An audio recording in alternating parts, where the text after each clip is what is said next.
अस्सलाम वालेकुम dear student. आज का जो हमारा टॉपिक है वो है एरोबिक रिस्पिरेशन। तो एरोबिक रिस्पिरेशन किसे कहते हैं? ऑक्सीजन की मौजूदगी में जब खुराक की ब्रेक डाउन हो तो उसे एरोबिक रिस्पिरेशन कहते हैं। एरोबिक रिस्पिरेशन कितने टाइप्स के हैं? एरोबिक रिस्पिरेशन के 3 टाइप्स हैं। कौन कौन से? Glycolysis, Krebs cycle, electron transport chain. तो अभी हम देखते हैं जनरल रिएक्शन को कि किस तरह ग्लूकोज और ऑक्सीजन आपस में मिलते हैं और कार्बन डाइऑक्साइड, वाटर और हमारे पास 36 एटीपी बनते हैं। ठीक हो गया?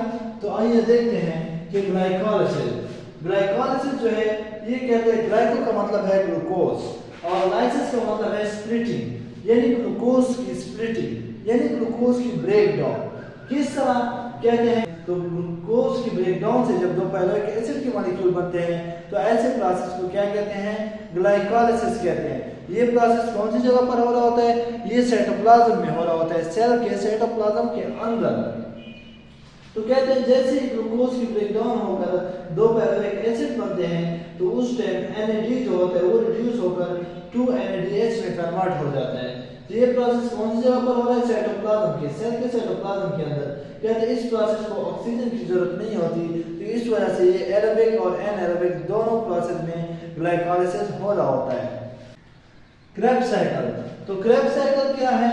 क्रेब्स साइकिल एक साइंटिस्ट था, सर हेनरी एडोल्फ क्रेब, इसने इसको डिस्कवर किया है, तो इसने इसको अपना नाम दिया क्रेब्स साइकिल। क्रेब्स साइकिल में क्या होता है?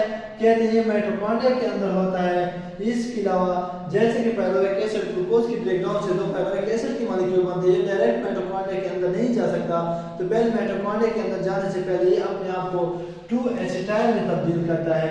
दो पैलोइक एसिड से 2-एसिटाइल बनता है। कहते हैं series of reaction this is completely oxidize. कहते हैं फिर ये एसिटाइल को एंजाइम एसिटाइल के साथ एसिटाइल को एंजाइम A मिल जाता है माइटोकॉन्ड्रिया के अंदर और फिर ये सीरीज ऑफ केमिकल रिएक्शन होता है, यानी इसकी मुकम्मल ऑक्सीडेशन होती है, मुकम्मल ऑक्सीडाइज हो जाता है, जिससे हमारे पास कार्बन डाइऑक्साइड बनता है। ठीक हो गया? और इसके अलावा ATP बनते हैं। कहते हैं वो एंजाइम NAD और FAD जो होता है वो रिड्यूस हो जाता है NADH में और FADH में। यहाँ पर कहते हैं 6 NADH बनते हैं। कितने?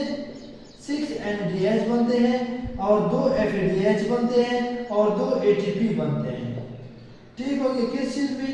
क्रेब्स साइकिल में 2 ATP बनते हैं। अब इसके बाद जो नेक्स्ट प्रोसेस है वो है electron transport chain. Electron transport chain के लिए ऑक्सीडेशन हो जाती है जो कि मुकम्मल रिड्यूस कोएंजाइम थे। कोएंजाइम कौन से थे? NADH और FADH। ये कहते हैं मुकम्मल क्या हो जाते हैं? इनकी ऑक्सीडेशन हो जाती है, ये रिड्यूस हो जाते हैं मुकम्मल। इसके अलावा कहते हैं ये डन बाय यूजिंग ऑक्सीजन, ये भी ऑक्सीजन की मौजूदगी में होते हैं।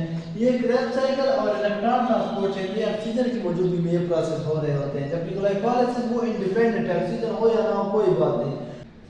NADH और FADH से 2 इलेक्ट्रॉन रिलीज हो जाते हैं। जब ये 2 इलेक्ट्रॉन रिलीज होते हैं तो ये चैनल में चले जाते हैं जिसे साइटोक्रोम कहते हैं। क्या कहते हैं? सीरीज ऑफ इलेक्ट्रॉन कैरियर होते हैं जिसे साइटोक्रोम कहते हैं। ये साइटोक्रोम से जब एक साइटोक्रोम से दूसरे साइटोक्रोम की तरफ जंप लगाता है तो ये इलेक्ट्रॉन अपनी एनर्जी लूज करते हैं। जब ये अपनी एनर्जी लूज करते हैं तो वो एनर्जी जो लूज होते हैं ADP और इनऑर्गेनिक फॉस्फेट आपस मिलकर ATP बना लेते हैं। ठीक हो गया? इसके अलावा कहते हैं आखिर पर जो इलेक्ट्रॉन जा रहा है उसको आखिरकार ऑक्सीजन मिल जाता है और वो वाटर के अंदर कन्वर्ट हो जाता है। तो ये प्रोसेस क्या है? ये इलेक्ट्रॉन ट्रांसपोर्ट चेन है। तब तक के लिए अस्सलाम।